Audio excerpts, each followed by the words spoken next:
अस्सलाम वालेकुम नाज़रीन, मैं हूं हारून रफ़ीक और आपको खुशामदीद कहता हूं एक मरतबा फिर ब्लैक बॉक्स में।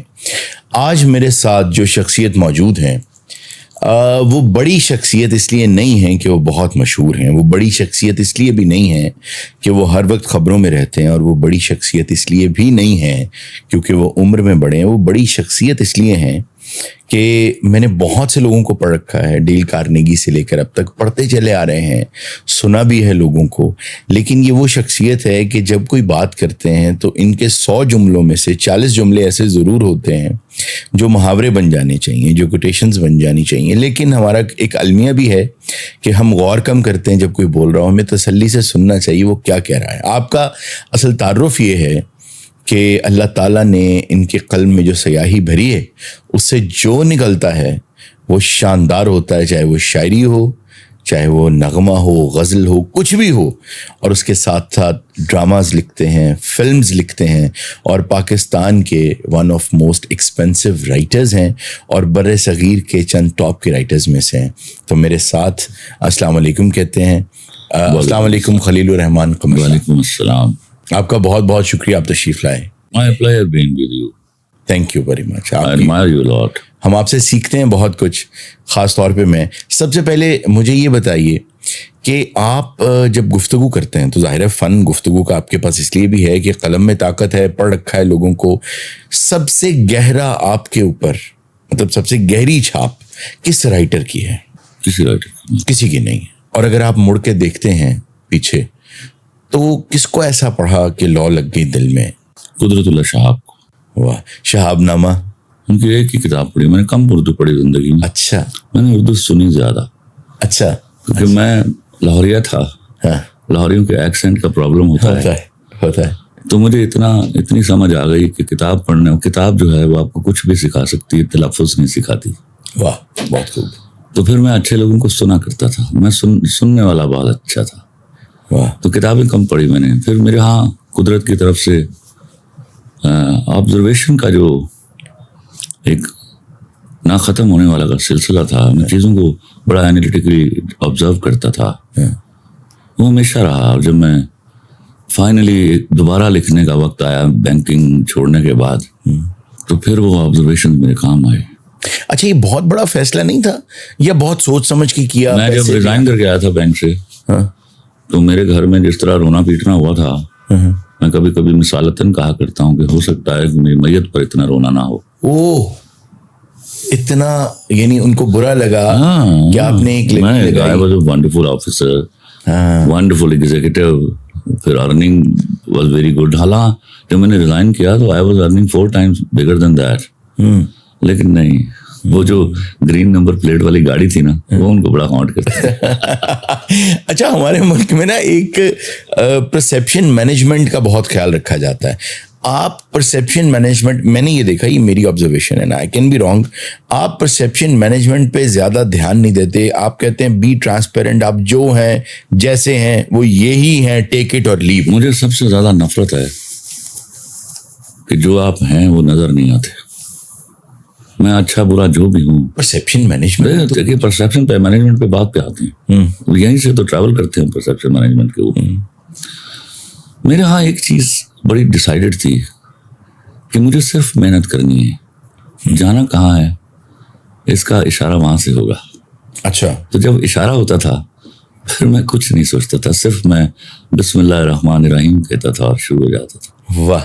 अच्छा, जब लिखने बैठते हैं, ये कभी आमद होती है, कभी नोट किया है कि कौन सा वक्त या क्या चीज़ है जो ट्रिगर कर देती है कोई वक्त और कलम चल पड़ता है? कोई वक्त नहीं, कोई पुराना वाकया या कोई नया ऑब्जर्वेशन जो मेरे दिल को चीर जाए, अक्सर उसका शख्साना होता है। अच्छा, आपके चेहरे पे देख के ये लगता है कि आपको आपके ऑब्जर्वेशन ने बहुत तकलीफ भी पहुंचाई, लोगों की तकलीफ़ें देख के, ये हालात देख के इस चेहरे ने बहुत कुछ एब्जॉर्ब किया, एक तकलीफ, एक कर्ब भी देखा है लोगों का और उसको बहुत ज़्यादा फील कर लिया है। ऐसा है? ऑफ कोर्स है, यही तो मेरी तामीर है। इसी चीज़ से तामीर हुआ खलीलुर रहमान कमर। मुझे हमेशा, मैं अक्सर कहता हूँ कि राइटर से बड़ा चोर कोई नहीं होता। अच्छा, वो लोगों की फीलिंग चुरा लेता है, लोगों के एहसासात चुरा लेता है, और आपके कलम में दम उस वक्त आता है जब आप किसी की तकलीफ देखकर बिल्कुल उसी तरह रो दें जिस तरह वो रो रहा है। वाह, क्योंकि असल बात यह है कि खलीलुर रहमान कमर ये कहते हैं कि मैंने तो अपनी तकलीफों को कभी तकलीफ नहीं समझा, ये तो मेरी तामीर थी। नहीं समझा। देखो ये इसको थोड़ा सा, क्योंकि हम बात करते करते यहाँ आ गए। करें प्लीज। मैंने जिंदगी में 2 चीजें सोची कि हम खुशी मिलती है सेलिब्रेट करते हैं, गम मिलता है तो सेलिब्रेट क्यों नहीं करते? क्योंकि तकलीफ होती। नो, गम को सेलिब्रेट कीजिए। बेबसी है ना। मैंने कहीं लिखा कि अल्लाह और बंदे में पहला बुनियादी फर्क क्या है? बेबसी का। वो बेबस नहीं है। वाह। और मैं बेबस हूँ। तो जब मैं बेबस हो जाऊं तो खुश हो जाऊं, मैं तो अल्लाह के करीब हो गया ना। तो बेबसों को वो पसंद करता है, बस वाला वो सिर्फ खुद है। तो इसलिए मुझे डर नहीं लगा। मैंने कहा अच्छा गम है, इसको भी झेलेंगे जिस तरह खुशी को सेलिब्रेट करते थे। वाह। तो और मेहनत करेंगे और आगे बढ़ जाएंगे। आपको क्या लगता है कि आप जितने किरदार देखते हैं, आपने बनाए हैं, जो अब पर्दा स्क्रीन पर आ चुके हैं या किताबों की जीनत बन चुके हैं, उनमें से कौन सा एक ऐसा किरदार है कि आप चाहते हैं यार वो हकीकत में आए और मैं उसके साथ कुछ? वो सब के सब हकीकत में मेरे सामने आ चुकी हैं। एक ऐसा किरदार नहीं है जो मैंने फिक्शनरी लिखा हो। किसी न किसी पे बेस करके लिखे हैं। मैंने देखा होगा वो कहीं। इतनी ऑब्जर्वेशन क्योंकि मैंने चीजों को आसानी से नहीं देखा कभी। मैं उनके सारे उसका ओरिजिन से देखता हूँ। मैं जब पढ़ता था तो मेरे पास ट्यूशन के पैसे नहीं होते थे। I was a wonderful student, topper almost all the times. अच्छा। तो मैं जो कोई सवाल फंस जाता था तो मैं हंसता था उसके ऊपर कि अब तेरी ऐसी की तैसी। अच्छा। You actually like challenges? Of course. मैं तो लोगों को, अपने फैंस को बताया करता हूँ कि प्रॉब्लम आ जाए तो समझ लीजिए आपका उस्ताद आ गया है। वो आपको कोई नई रविश सिखा के जाएगा उसको रिजॉल्व करने के लिए। ताकत या मसलहत? बस मसलहत तो मानता ही नहीं। मसलहत को मैं दुनिया का सबसे बड़ा गुनाह समझता हूँ, जिसकी कोख से दुनिया में होने वाले सब जुर्म जन्म लेते हैं। वह मुझे गुस्से वाला कहा जाता है। मेरे यहाँ ये नहीं है चलो छड्डो क्यों? जिसने जुर्म किया उसको साबित कीजिए कि तो मुजरिम है, उसके बाद चाहे माफ कर दीजिए। वो है ना, उतना ही जुल्म कीजिए जितना आप पर किया गया, लेकिन बेहतरीन तरीका यह है कि दरगुजर कर दिया जाए। कभी आपने भी माफी मांगी किसी से? ऐसा मौका आया कभी? अपनी बीवी से मांगूंगी। वो तो जी हम सबका एक ही। उसमें तो हम एक ही कश्ती में सारे सवार हैं। वो गलती भी करे तो मुझसे माफी मांगे। हाँ, ये बात ठीक है।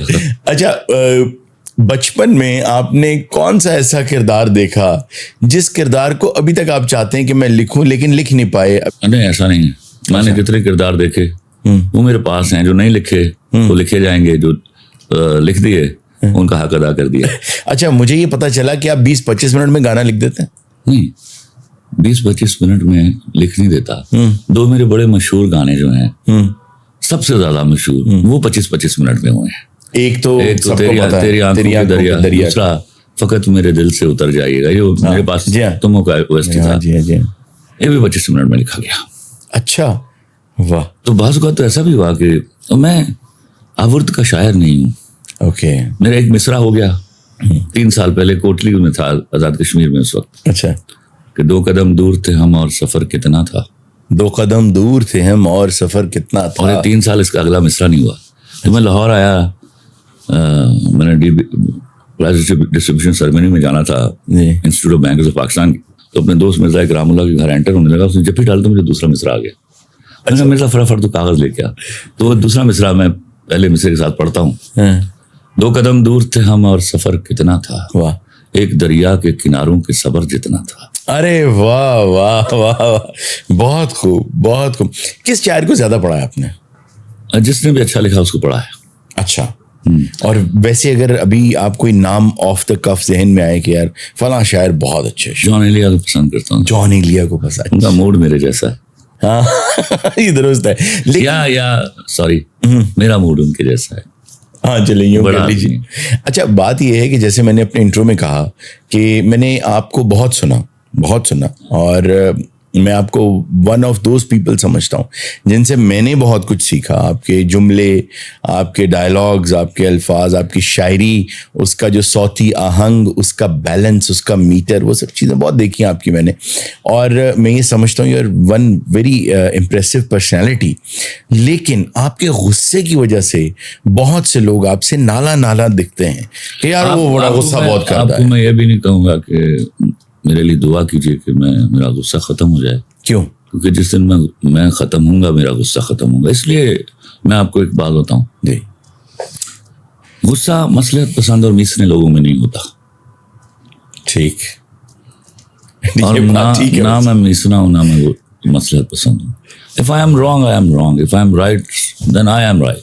अच्छा, इस पे गुरूर का परसेप्शन? अस्तगफिरुल्लाह, जिसकी औकात ही टके की नहीं है और परवरदिगार की देन ना उसके पास हो।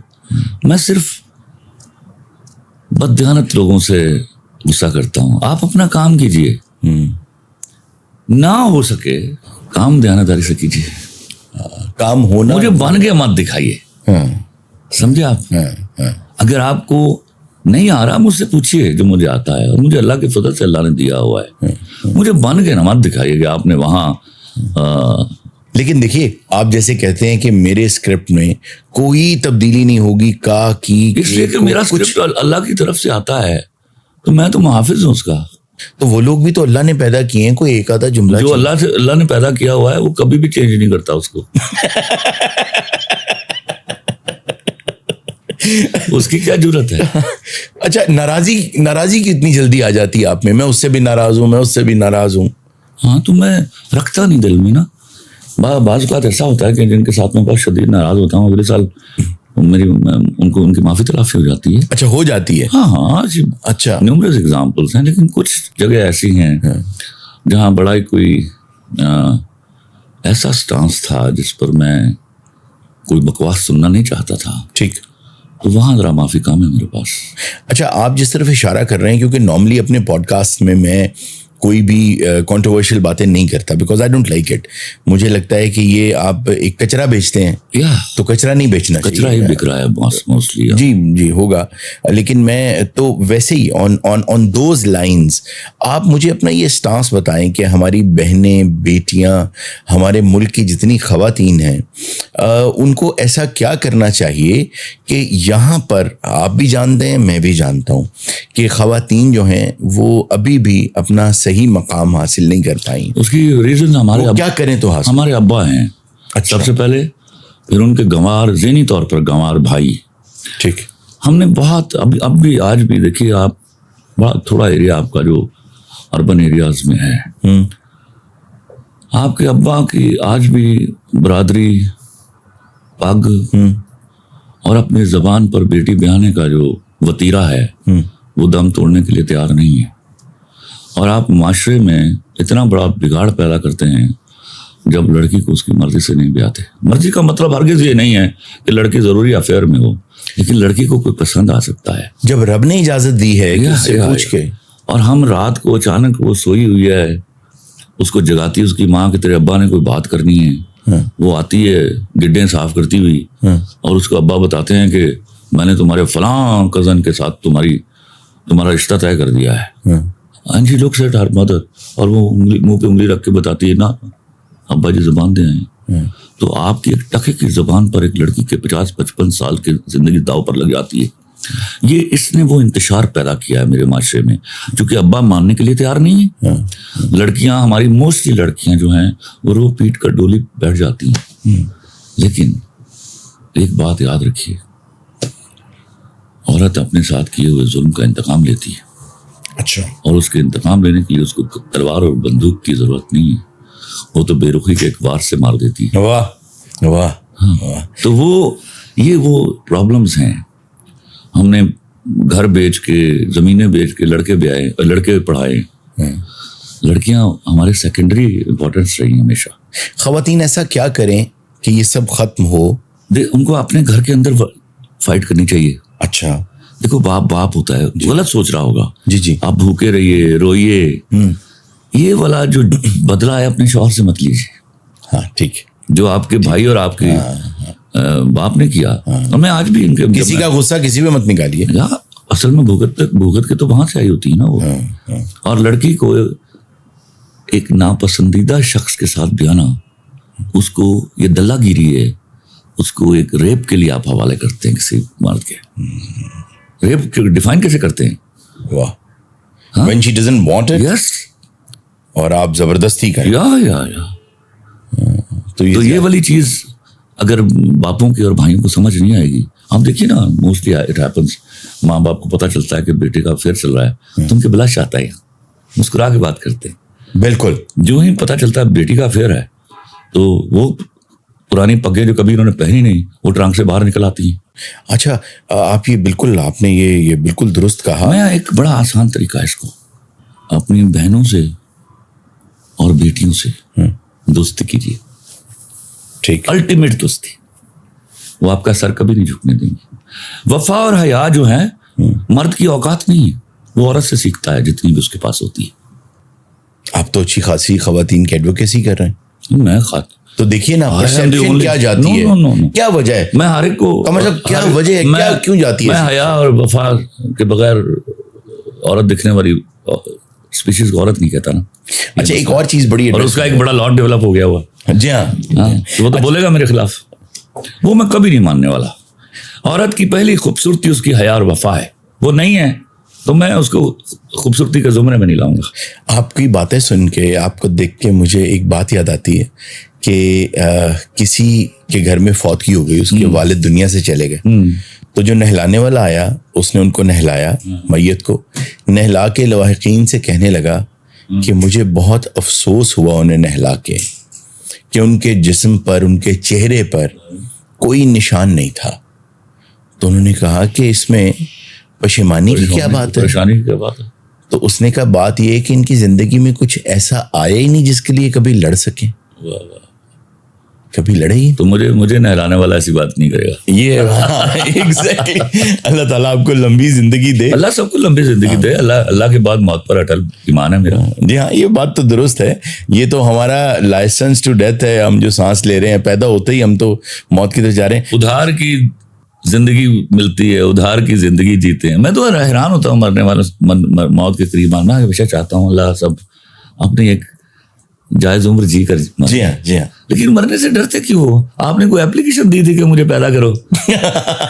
उसकी मेहरबानी उसने पैदा किया, उसने मेहरबानी उसने रखा। हाँ। और उसकी मेहरबानी कि आप उसके पास चले गए। अच्छा, आपकी फिल्में देख के, आपके ड्रामास देख के आपका एक सेंस ऑफ ह्यूमर भी नजर आता है जो आपके अंदर है। और ऑफ कोर्स है जी, जैसे आप मुझे और आपके मैंने लतीफे भी सुन रखे हैं, बड़े मजे के। दोस्तों में जब बैठते हैं तो आप बड़े बड़े लतीफे सुनाते हैं। या। और पंजाबी के भी सुनाते हैं। पंजाबी में सुनाता हूँ। हाँ जी, और मजा ही पंजाबी में। उर्दू में तो लतीफा फौत हो जाता। अच्छा, मैंने क्या ये आपके बारे में बात दुरुस्त है कि जब आप दोस्तों में लतीफों की डिक्शनरी खोलते हैं तो फिर हंस हंस के सब अल्हम्दुलिल्लाह, आई वांट दैट। मैं जितने भी लतीफे, जो लोग जिन्होंने लतीफे बनाए, मैं उनको खलील रहमान कमर से बड़ा राइटर समझता हूं, क्योंकि वो सबको हंसा देते हैं। हाँ, बिल्कुल सही। ये बहुत बड़ी मेहरबानी है उनकी। जी हाँ, ये किसी को हंसा देना, किसी के चेहरे पे मुस्कुराहट। बाकी किस्म वो बड़े लोग हैं, उनका एहतराम करना चाहिए। ये बात, उनको गायबाना दुआ दिया करें। ये दुरुस्त बात। अच्छा, आपने कौन सी ऐसी फिल्म या कौन सा ऐसा ड्रामा लिखा है जिस पे आप चाहते हैं कि हॉलीवुड में भी इस पे एक फिल्म? मैं हॉलीवुड को सोचता भी नहीं। अगर हॉलीवुड आ जाए, ये मेरे यहाँ क्वेश्चन आ गया है। मेरी गुजारिश सुने। नहीं यार, खुदा के वास्ते। हाँ। ये कल की बात है, हम 50 लाख में फिल्म बना रहे थे। हॉलीवुड $50 लाख की बना रहा था। हाँ? और आप बच्चों वाली बातें करते। आप देखिए, आप उनसे बड़े क्यों हैं? कैसे उनसे बड़े लोग हैं, मैं बताता हूँ आपको। नहीं सर, मैं हॉलीवुड वो क्या है, वो बहुत बड़े लोग हैं। ना, वसाइल से बड़े हैं वो। क्रिएटिविटी तो किसी अमेरिका, इंडिया, जापान की मोहताज नहीं है। हाँ, क्रिएटिविटी तो कहीं। देखो भैया, मेरी बात सुनो। हम मिनिमम, बल्कि क्या मिनिमम भदा लफ्ज है। हम स्केर्स रिसोर्सेज के साथ फिल्म बनाते हैं, तो हमारा ये ज्यादा काम करता है जब भी अच्छी फिल्म आती है कि कम वसाइल में ज्यादा अच्छा। कम छोटा लफ्ज है यार, बहुत ही कलील वसाइल के साथ हम फिल्म बनाते हैं। आपको मैं मिसाल देता हूँ, जिस जमाने में फीता चलता था, तो नॉर्मली हमारी फिल्म 30,000 फुट शूट होती थी, उसमें से 15,000 में ओके निकालना होता था। अच्छा ठीक। उनकी फिल्म होती थी 1.25 घंटे की और वो 7.5 लाख फीट शूट करते थे। तो वो तो ऑल पॉसिबल एंगल्स शूट कर सकते हैं, उसमें कुछ तो अच्छा निकलाएगा। तो आप मेरी मेहरबानी, मुझे हॉलीवुड की मिसाल, जब मेरे पास वसाइल होंगे ना, मुझे 1/3 वसाइल दीजिए उनके, मैं उनसे 10 गुना बड़ी फिल्म बना दूंगा हॉलीवुड से। या अल्हम्दुलिल्लाह। हम मार कहाँ खाते हैं? वसाइल में। Yes sir. वैसे क्यों खा रहे हैं हम, कब से वसाइल में मार खा रहे हैं? हमारा मुल्क क्यों खा रहा है? हमारे यहाँ सबसे बड़ा प्रॉब्लम है, कभी फिल्म को ज़ियाउल हक पड़ जाता है, कभी मौलवी पड़ जाता है। ये जो बहुत सारे मसाइल हैं ना, जिसमें फौरन हमारा इस्लाम खतरे में चला जाता है, उसकी वजह से बड़े नुकसान हुए हैं। हम बहुत सारे अच्छे सब्जेक्ट को डिस्कस करने से रह गए। ठीक। हाँ, अब ज़ियाउल हक के ज़माने में तो हमने पोस्ट पे हाथ बांध के लिखा है, मैं शुक्र है उस वक्त नहीं था। हाँ, उस वक्त तो बड़ी कैदोबंद की सहूलतें भी अपनी नज़मों की वजह से वो उस वक्त तो मेरा हबीब जालिब अंदर है। जी हाँ, जी हाँ, अहमद फराज, हबीब जालिब, बहुत से लोगों ने उस वक्त। और ये हम फनकार कुछ मुल्क में रहते हैं, मैं आपको बताऊं, फनकार कुश। हम क्रिएटिविटी के पीछे डंडा लेके पड़े हुए हैं कि तेरी माँ की आंख। अब इंडिया में आपको कितनी आज़ादी है क्रिएटिविटी? मैं इंडिया पहली दफ़ा गया तो उस वक्त पुलिस रिपोर्टिंग होती थी, तो हमें बताना होता था कि मैं VTI जाना, स्टेशन जाना था, वहाँ पुलिस स्टेशन। तो हम ट्रेन में गए तो वो वहाँ पे ये तमीज़ नहीं है कि लड़कियाँ लड़के सब इकट्ठे हैं। तो जगह खाली हुई तो मैं बैठ गया। इतने में एक खातून आई, वो जगह नहीं देते किसी को, तो एक इंतहाई कोई हिंदू राठ हिंदू औरत जो है, सर पे उसने वो तिलक और वो चावल का दाने भी लगाए हुए थे। मैं उठ के उसको जगह दी, तो उसने तरह देखा मेरे, कहते पाकिस्तान से आए हो? ओह।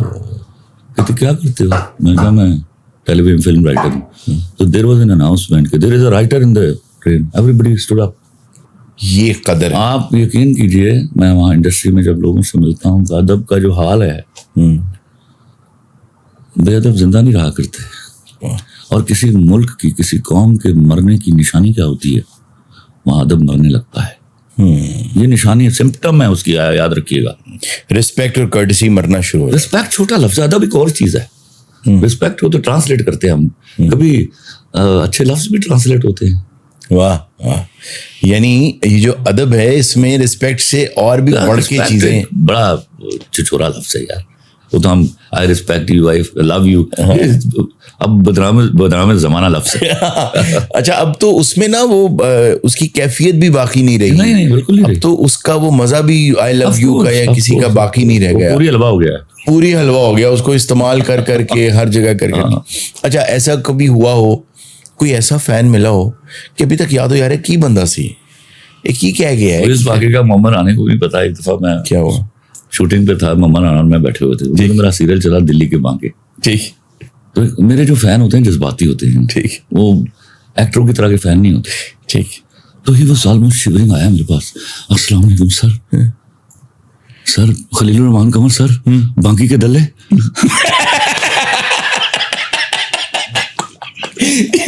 तो मैंने ना इससे पहले, क्योंकि मोमी द फ्रेंड उसने टूटते करनी थी साल, तो मैंने कहा हाँ भाई मोमी डिडंट अंडरस्टैंड कि क्या कह गया हो, क्या होगी गया। अच्छा, मेरे साथ एक ये वाकया हुआ कि आप जैसे कहते हैं ना, मेरे स्क्रिप्ट में कुछ चेंज नहीं करना, तो मैंने पहली बार मेरे स्क्रिप्ट पर नहीं सर जी, जो अता हुआ, मैं अल्लाह को हाजिर नाजिर जान के कहता हूँ, कलमा पढ़ता हूँ, मैं लिखता नहीं हूँ जब तक आता नहीं। वाह। तो आपकी माँ की आंख, आप उसको चेंज करें। ओके, आपको इख्तियार मिल सकता है कि एक ड्रामा आपने किया, उसमें कुछ तब्दीलियां कर दी, उसके बाद आप मुझसे ड्रामा लेके दिखा दें, लिखेंगे ही नहीं उसके बाद। नो वे। ओके, किसी और का नाम लेके लिखवा लूंगा। किसका नाम लेके सर? मैं मौत तक पीछा करता हूँ अपने स्क्रिप्ट का। क्या बात करते हैं आप? अच्छा, मेरे साथ हुआ ये कि मैंने ना एक छोटा सा एक स्किट लिखा जो कि एक फेस्टिवल में ना प्रेजेंट करना था। तो हमारे एक एक्टर हैं, तो उनको मैंने रोल ये दिया कि आपकी बेटी की बारात वापस जा रही है और आपने चौधरी के डेरे पे आना रोते हुए कि जी वो जंज वापस ले जा रहे ने, थोड़े जे दाज तो ताड़ी मेहरबानी कुछ करो। अब मैं विंग में खड़ा हूँ और नवाज अंजुम हमारे एक एक्टर हैं स्टेज के, very favourite actor of mine. हाँ अच्छा, वो नाचते बहुत हैं और गाते बहुत हैं। गाते भी बहुत अच्छा। हाँ, और नाचने का भी बड़ा शौक है। तो नवाज अंजुम को मैं समझा रहा हूँ कि बेटी की बारात, हाँ जी, मैंने कहा बेटी की बारात वापस चली गई है, तो उस सामने चौधरी बैठा है विंग च खड़ा मैं कहा तेरा क्यों है, तो जाके पैरी पै जाते हाल दवाई पा दे। सरो गया तो तकरीबन 80,000 लोगों का मजमा था सामने। हाँ, तो उसने एकदम 80,000 लोग देखे ना, एंटर हुआ, सर गान लग गया, नचन लग गया।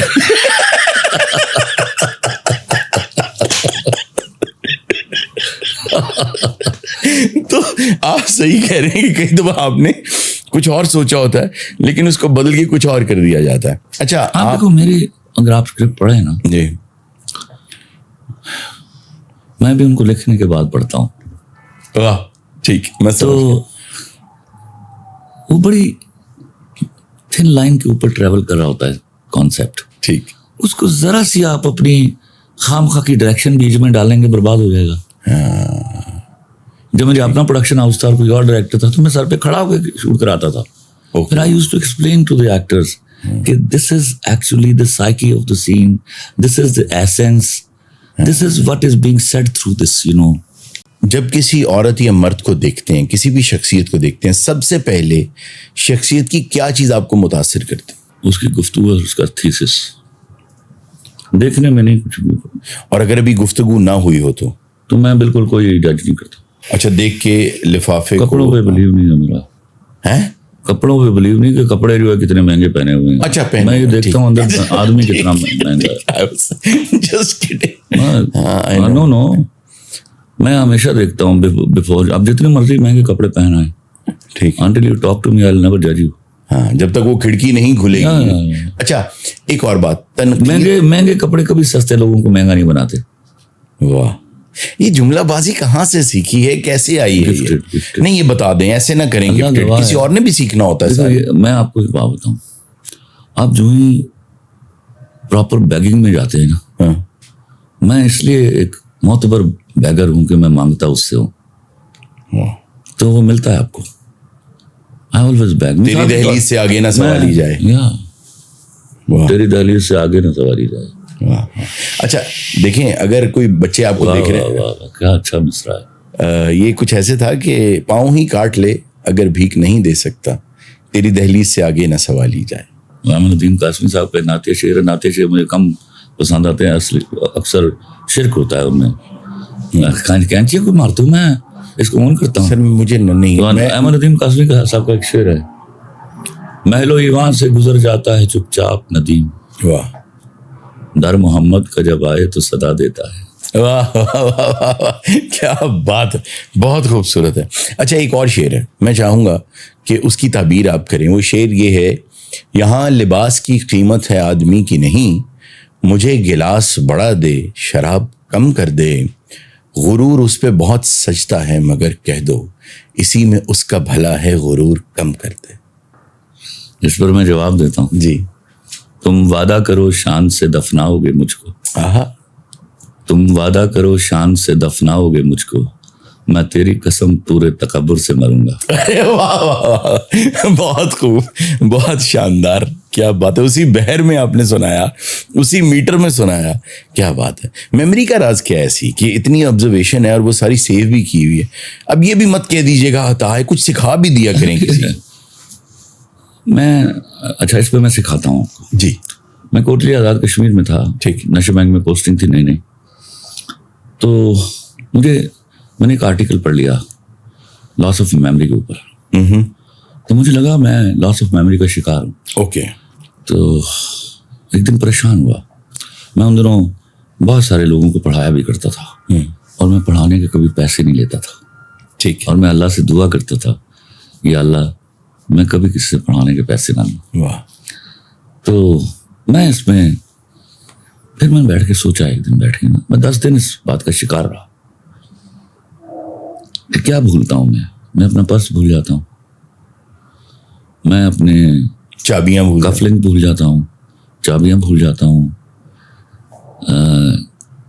कहीं जाना है 2 जगह जाना तो एक जगह भूल जाता हूँ। कोई लॉक करना कुछ तो फिर भूल गया। मुझे पता चला कि ये मेरी प्रायोरिटी नहीं है।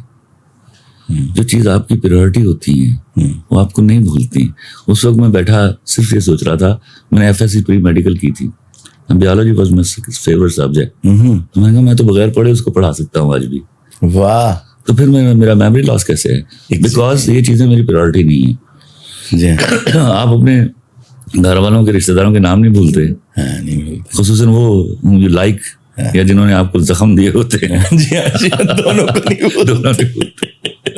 अच्छा, खानदान में जिस तरह की आपकी तबीयत है, शख्सियत है, थाड़ फाड़ मुंह पे बात कर देनी, स्ट्रेट फॉरवर्ड हो जाना, लड़ाइयाँ तो बहुत होती होंगी रिश्तेदारों से?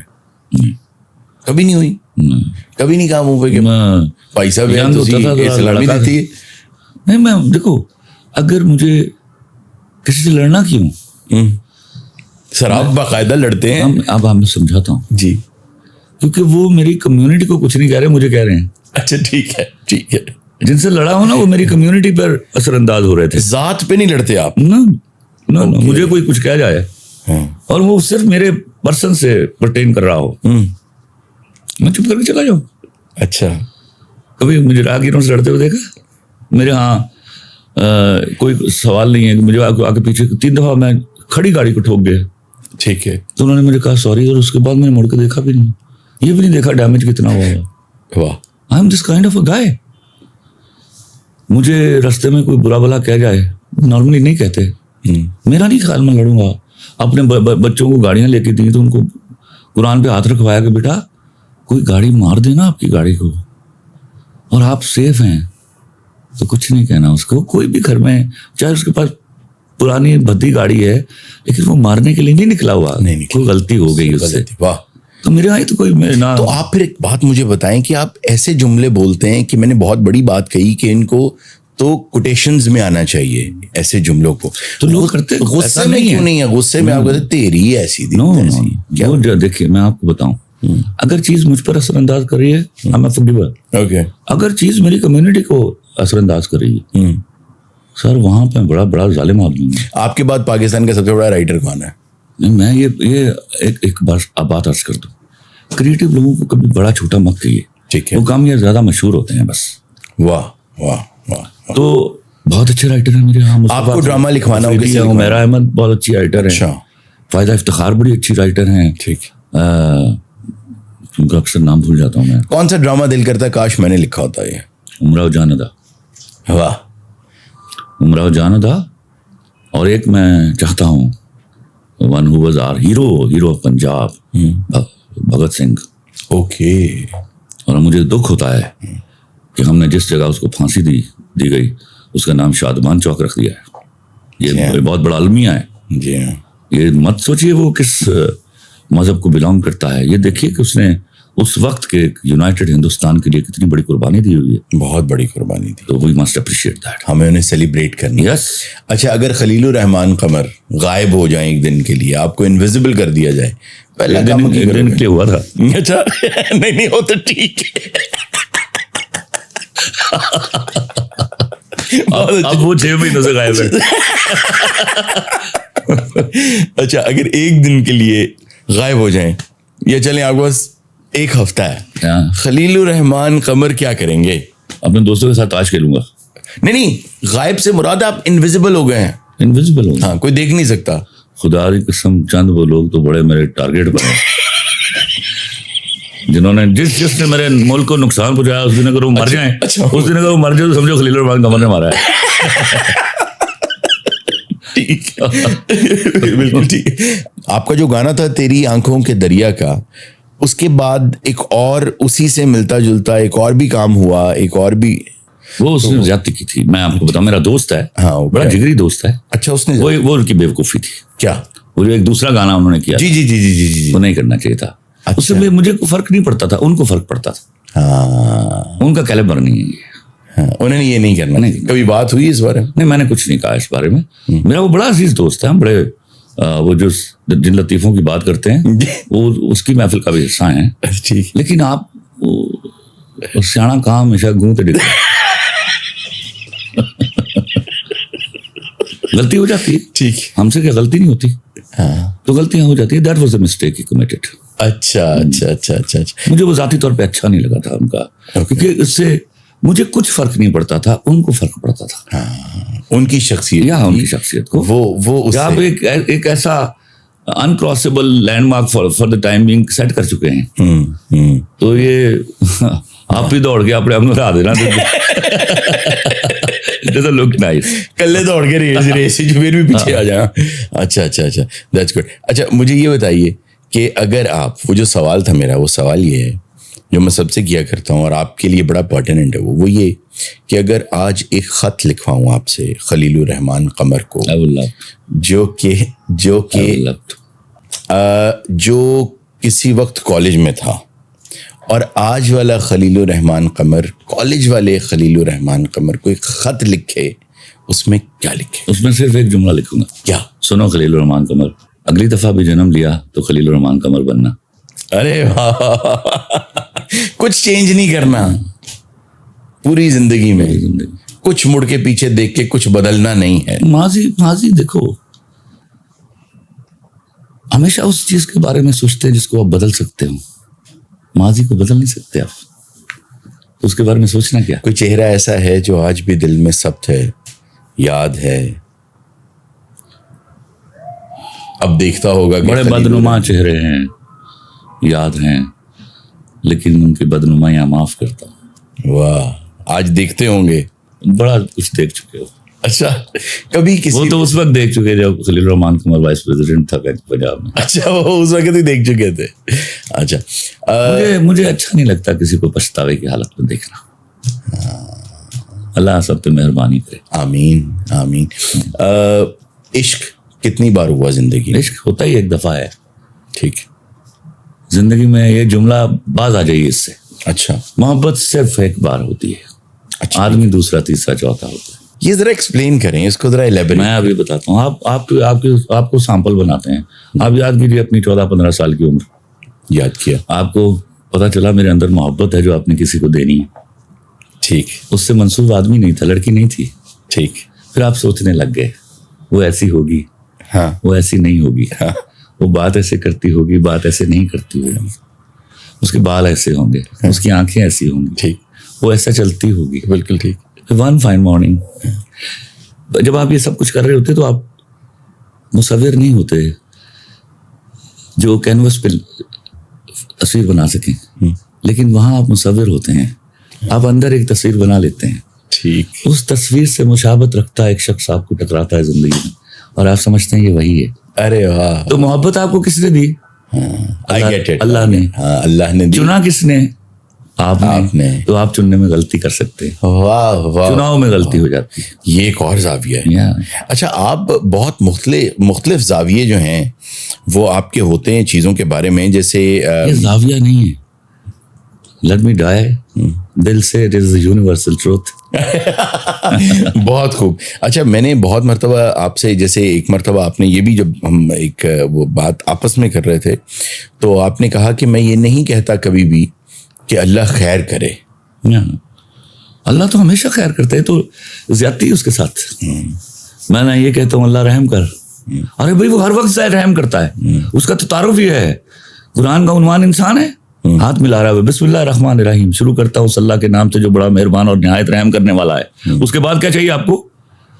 आप ये दुआ किया करें, या अल्लाह हम रहम करें, या अल्लाह हम खैर करें। जिस दिन हम ये करने लग जाएंगे तो वो तो कभी रुकता ही नहीं है खैर, उसकी खैर तो उसका रहम तो कभी खत्म ही नहीं होता। वाह वाह, बहुत। इस तरह ज्यादती करते हैं कि अल्लाह रहम कर, मतलब पिछले 77 साल तक वो रहम नहीं कर रहा।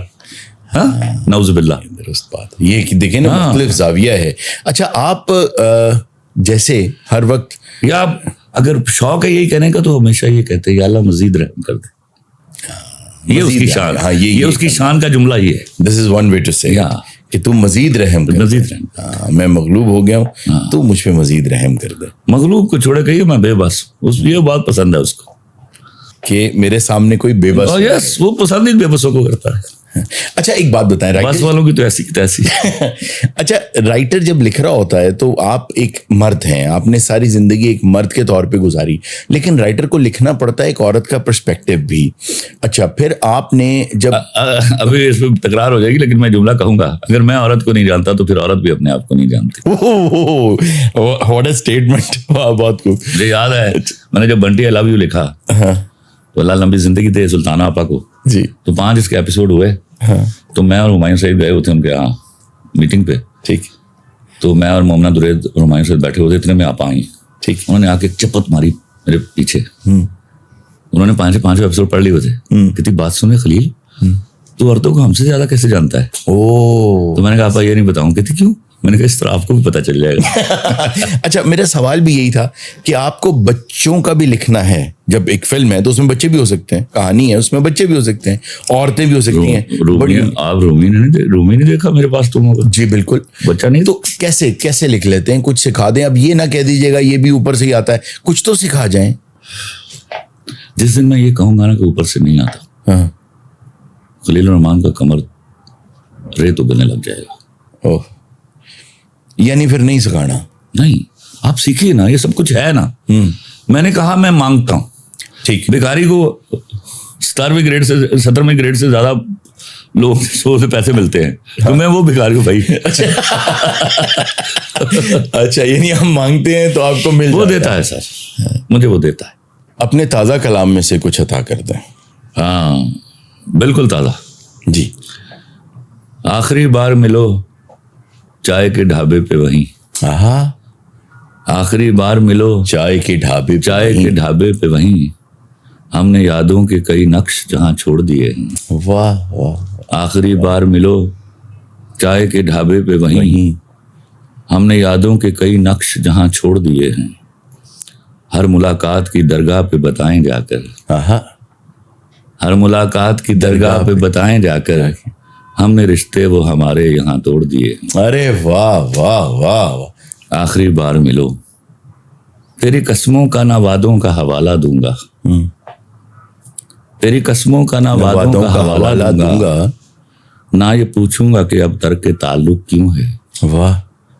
मुझसे जब अहदो पैमा बांध लिए थे तुमने, फिर किसी और से अब तुमको मोहब्बत क्यों है। अरे वाह वाह। आखिरी बार मिलो, मैं ये पूछूंगा तेरी चाय में चीनी कितनी। आहा, आह, क्या बात। मैं ये पूछूंगा तेरी चाय में चीनी कितनी, और बिस्किट भी वही साथ में अब खाओगी। वाह वाह। नाम पूछूंगा ना जिक्र करूंगा उसका, क्या बात। ना ये पूछूंगा कि तुम आज कहाँ जाओगी। अरे वाह वाह वाह वाह। आखिरी बार मिलो, मैं तो देखूंगा जफाकारों का हुलिया क्या है। बेवफाई में शक्ल कुछ तो बदलती होगी। अरे वाह वाह। मैं तो देखूंगा जफाकारों का हुलिया क्या है। बेवफाई में शक्ल कुछ तो बदलती होगी। आंख से आंख मिलाओगी तो कैसे जाना, आहा, बात क्या जम के तेरे मुंह से निकलती होगी। उफ। आखिरी बार मिलो, वाह। आखिरी बार मिलो, रस्म मोहब्बत है यही। क्या बात। आओ एक शाम मनाते हैं बिछड़ने के लिए। वाह वाह सर, ये मुकर्रर। आखिरी बार मिलो, रस्म मोहब्बत है यही, आज एक शाम मनाते हैं बिछड़ने के लिए। वाह। याद रखने का मेरे पास ना इम्कान रहे, आज बस आके मिलो दिल से उतरने के लिए। अरे वाह वाह वाह वाह सर, ये आप ही लिख सकते हैं। बहुत खूब, बहुत खूब, बहुत शानदार। अच्छा, जिसको अपने जहन में रख के आपने ये शायरी लिखी, किसी को जहन में रख के नहीं, मैं फिर कहूँ तो ढाबे पे किससे मिलना है? मैं तो ढाबे पर कभी किससे मिला ही नहीं। अच्छा। कहाँ से आती है? बहुत सारे लोग हैं फिर वही बात, जो अपना दर्द रोते हैं मेरे सामने आके, और उसमें कभी कभार ढाबों का जिक्र भी आता है। अरे वाह वाह, तो ये उनके लिए था सर। बहुत खूब, थैंक यू वेरी मच। आपसे गुफ्तगू, ढाबे का कप जब टिम हॉर्टन के कॉफी कप से बदलता है, तो बीच में एक ही लफ्ज आता है, बेवफाई। अरे वाह वाह वाह वाह, हमारा ढाबा और आज का टिम हॉर्टन, क्या बात है सर। बहुत मजा आया सर, थैंक यू। और आपसे बात, आई स्वेयर मैंने एंजॉय किया आपसे interview. Thank you very much. You are one of very few people जिनके इंटरव्यूज को मैंने एंजॉय किया है। आपका बहुत बहुत शुक्रिया। सलामत रहिए। मेरा जी नहीं चाह रहा इसको खत्म करें, लेकिन फिर सही कभी जी इंशाल्लाह फिर दोबारा मैरिज। हमारे लंगोटिया यार की बेटी की शादी है। जी जी, आप खैरियत से जाइए। मुंह भर के गालियां देते हैं। वो लंगोटिया ही क्या जो गालियां ना दे। जब लंगोटिया आपको गाली ना दे, समझे वो आपकी बेइज्जती कर रहा है। अरे वाह, वो आपसे दूर हो रहा है। दूर हो चुका। बहुत खूब। मैं सब लंगोटियों को आपका एक क्लिप भी भेजूंगा और साथ जी भर के गालियां भेजूंगा। आपका बहुत बहुत। लंगोटिया वो यार होता है जिसकी आंख में बाप की नजर होती है। वाह, याद रखिए। वाह वाह वाह, बहुत खूब, बहुत खूब सर। Thank you. सलामत रहिए। आपसे तो गुफ्तगू करता रहूंगा और बहुत मजा आया मुझे। Thank you very much. आपके आने का बहुत शुक्रिया। नाजरीन, ये था आज का ब्लैक बॉक्स। इंशाल्लाह आपसे मिलेंगे दोबारा ऐसी ही किसी शानदार शख्सियत के साथ। अल्लाह हाफिज।